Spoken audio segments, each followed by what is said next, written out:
Hello, everybody, and welcome back to the Off-Farm Income Podcast. Hey, thank you so much for joining us here on our YouTube channel for episode number 1085, everybody. Well, today we are heading up to Northern California, and we're going to be speaking with a young man named Tristan Miller, who's just getting ready to wrap up his high school career in the FFA, and a very interesting story about raising or growing rice, now growing almonds, and circling back into the family farm after he goes out and explores some very interesting pursuits that he's going to have post-high school, including college, becoming certified to drive heavy equipment for CAL FIRE and help deal with the wildfire issues they have up in that region of California, and even starting his own business.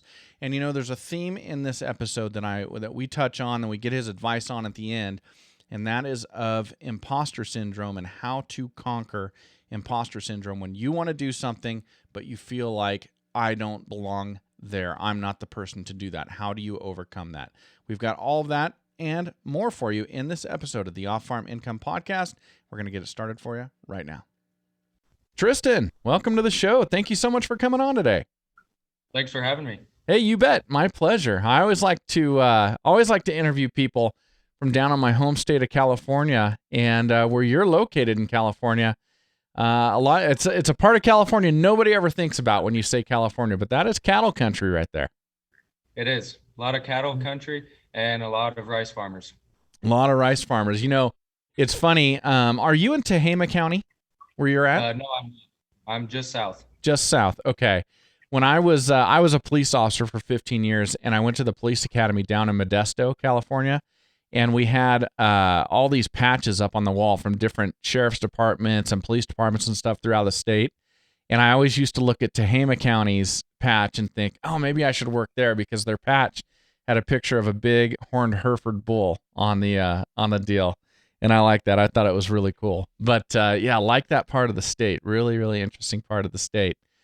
Well, good. Well, so tell us a little bit about you before we jump into your SAE and do all that type of stuff. So where do you live? Do you live in town, out on a farm, something in between the two of those? I live about 15 minutes outside of town. Okay. Town population of about 3,000 people living on the farm. Okay. And what kind of farming is going on where you live? What we have around the house is we have almond trees. Okay. Because there's a big boom in almond production right now, and so we put in some independents Okay. around the house, and just on the backside and everywhere else around us, almond trees, and then rice fields. Okay. Lots of rice fields. You know, that's funny. I grew up in a really small town called Valley Home, California, which is just north of Oakdale. So just about 2 hours south of you, I guess. And when I was a kid, it was all rice fields, and now it's all almonds and all walnuts, mostly almonds. So everything's kind of made that shift. Yes, trees are a big market right now.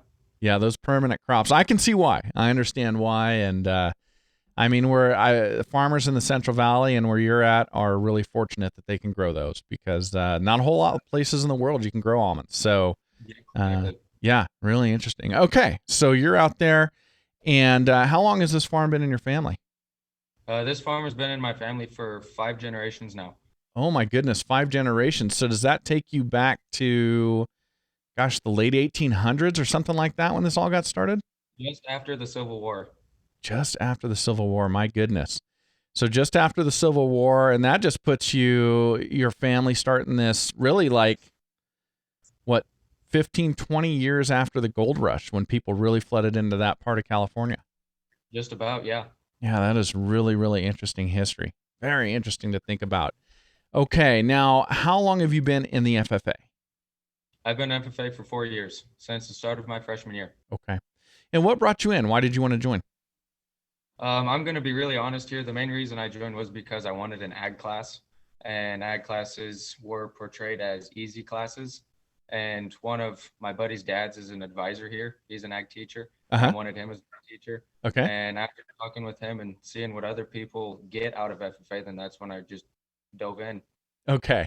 Well, I appreciate your honesty, but I don't feel bad about that answer. I interview hundreds of FFA students every year, and that is probably the answer I hear the most. When I ask people why they join the FFA, probably the most I ever hear is I wanted to take intro to ag, or I was interested in plant science or something like that. They took a class and that brought them right into the FFA. So that's a super common answer, and it's a good reason for that to happen. So really interesting. Okay, so 4 years in the FFA, you came in, and obviously things took off for you.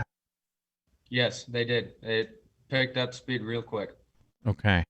Well, that's good. I'm glad. So you found things in there, other than a preferred teacher, other than an easier possible course. Now, let me ask you about this. Let's give credit where credit is due. Over time, I'm sure you found some more challenging courses in ag and in FFA. Yes, I did.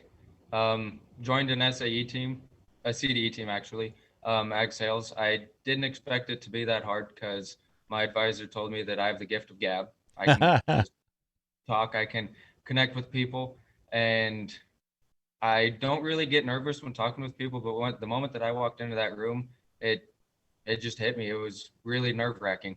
Okay, so you found yourself some challenges. Yes. All right. And now I've got written down here that you're, at least at some point, served as your chapter's treasurer. Is that your current position, or tell us about that? My current position right now, yes. Okay. And what other positions have you held over time? Last year I served as a sentinel. My sophomore year, I was too nervous to join. Okay. Be an officer. I didn't think that I had what it takes to be one, and I just didn't think that I'd win because I'm not that popular of a kid. I'm kind of off to my own, and I work a lot. So, okay.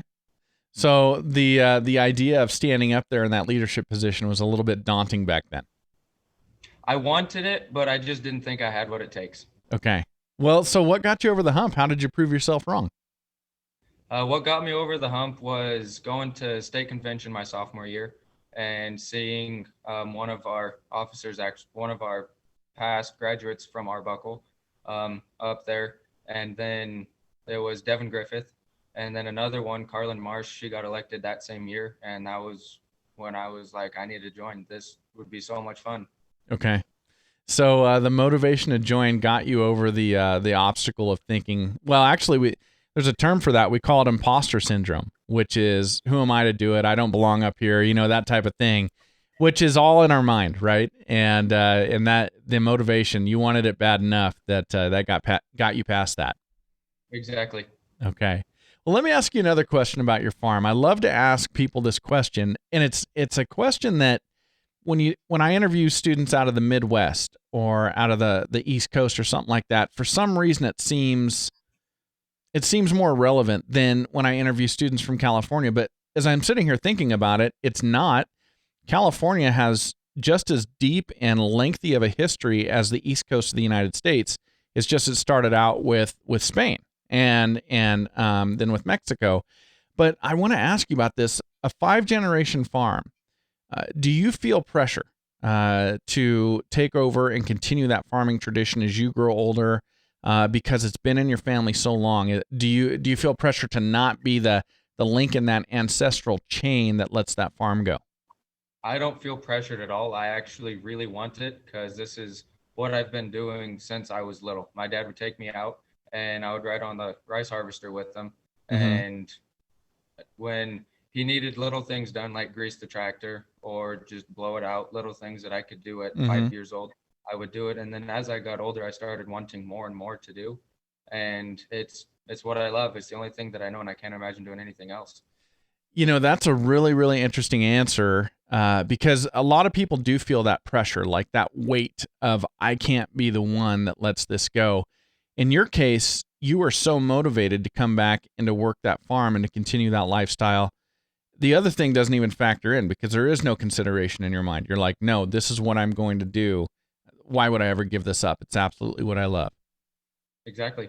Yeah, very cool. Well, that's a great answer. I always enjoy getting people's perspective who have that deep lineage on a piece of ground and on a farm and in a family tradition. It's very, very interesting to me. Well, let's do this, Tristan. I want to acknowledge how many FFA advisors do you have there at Pierce? We have 4 advisors. 4 advisors. Okay. Would you mind just kind of giving us their names so we can acknowledge them and just give them a shout out? My main one that I talk to is Luke Van Lanningham. He's the one that informed me about meeting you for this interview. And then Aaron Sweet, that's whose computer I'm using right now. And then one of our shop teachers, mainly the welding shop teacher, Mr. Leader. And then another one that is semi-shop, mainly engines, small engines, Miss Dyer. Awesome. Well, thank you so much for acknowledging them. I love it when I have guests on the show who use the products that are produced by my sponsors. And I understand that when your family used to run cattle, that you use Powder River livestock handling equipment. Yes, we did. We used it for chutes and panels. They were very good. They were strong, sturdy, durable, and they weren't too heavy either. They were light enough for us to move around just by hand, but strong enough to keep the cattle in. Yeah, that's interesting. So I've had cows bend a few livestock panels over my lifetime. So I went ahead and I bought the biggest, heaviest livestock panels that Powder River makes. And I can tell you right now, those suckers are hard to move around, but they obviously make different grades and can make them more and more user friendly. And so then your family eventually transitioned out of the cattle business. We just had the cattle business as kind of a side gig. Uh-huh. We've always had them. It was just something for us to do for fun, and we've always had it, but we've mainly been farmers instead. Okay. Got it. Very good. All right. Well, thank you so much for the kind words about Powder River. Let's talk about your supervised agricultural experience. So what have you been doing? I've been working on the farm. This year and last year, I'm doing a proficiency. If you're not aware what a proficiency is, it's pretty much a spreadsheet on AET record book that you put in your hours, how much you work, your pay, and it's pretty much to show where you started off, how good you were at it, and then how great you have become now. Okay. And last year I placed third in the state of California, and this year I'm in the top 3. The winner hasn't been announced yet. Very cool. And in what category are you in the top 3? What do you mean by category? Sometimes there's there might be like forage production. There might be like diversified crop production. Diversified. Right there. Okay. Yes. Awesome. So the top 3 in the state of California. Congratulations. That's a great placement to be in, even if we don't know the results quite yet. Yes. Very cool. So what is your day-to-day work that has got you to this point? My day-to-day work is pretty much just do what my grandpa tells me to do. Now we're in groundwork right now, getting prepared for rice. I've been going out after baseball practice.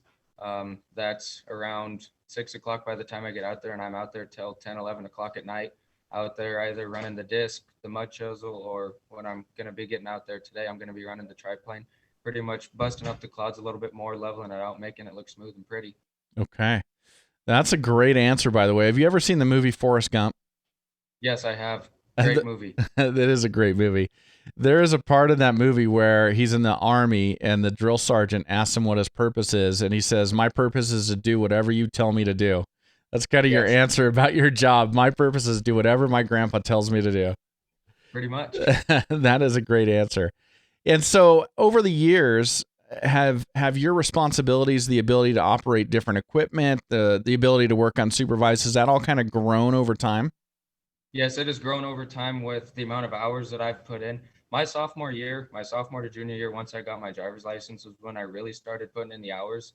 And I showed my uncle and my grandpa, they both manage the ranch, that I'm actually here to be here, and I want to do this because we've had other cousins or nephews or family members that have just gone out there thinking, okay, I'm related to them. Mm-hmm. I'm just going to show up, run a tractor, and leave whenever I want to. And it's not like that. You got to show up, you put the hours in, and they're going to treat you just like they treat everyone else. Sure. And I have been given more responsibility with running the tractors. I've been promoted to supervisor in certain instances. Whenever we have a new person coming onto the ranch or the farm, I'm given them to show them what to do and how to do it. Okay. Can I ask you a couple questions about rice really quick? Sure. All right. So this has always been an interesting thing to me, and I've seen the management practices change over time from when I was a kid growing up in a rice farming community. But once you guys harvest the rice, you're left with that the stubble or the rice straw out there in the field, right? Yes. And that, if in my memory, if my memory serves, that is basically unusable, isn't it? Super brittle and kind of shatters almost like glass. It shatters like glass if you hit it with a chopper. A Okay. chopper rotates at about 1900 RPMs, and that's what you'll do if you don't have the time to get it baled. Typically, you'll get it baled, and then you can sell it like that. Oh, is that right? Okay, so you can bale and sell rice straw. Yes, you can. I did not know Mainly, that. mainly used for bedding or used for like construction places. Oh, really? How is it used in construction? I'm drawing a blank right now on the name, but you know when you're driving by the highway and they got those wads of rice straw, Oh, like in and the then little tubular bags? yes, exactly like Okay. that. They'll So use it for that. for erosion control then. Yes, Aha. Very interesting. Okay, so bedding and the use of like road construction and controlling erosion. Very interesting. yes, Okay. and then it can be used for hay, for Okay. horses or cattle or whatever. But typically, the animals don't prefer that. They So, prefer alpha. okay. When I was a kid, 8, 10, 12 years old, and we were just ending this practice back then, but we had these big like cone-like structures with huge screens at the top of them. And I think it was for disposing of rice straw, but maybe I'm wrong, but they were all over and they would burn residue in those things, and then those screens would keep stuff from flowing out like embers and things like that. But they were these gigantic cone-like structures, and they would burn residue in there. Have you ever seen those? They ever use those when you were I younger? have not. Haven't seen those. Huh. Well, I know they existed, but I'm drawing a blank. Like to steal your phrase, I'm drawing a blank on exactly if they used them. And I think they used them for rice straw because in my memory, there was really, back then, there was nothing we were doing with it. And I wonder with everything you're doing now, if that's new technology. That's very interesting stuff.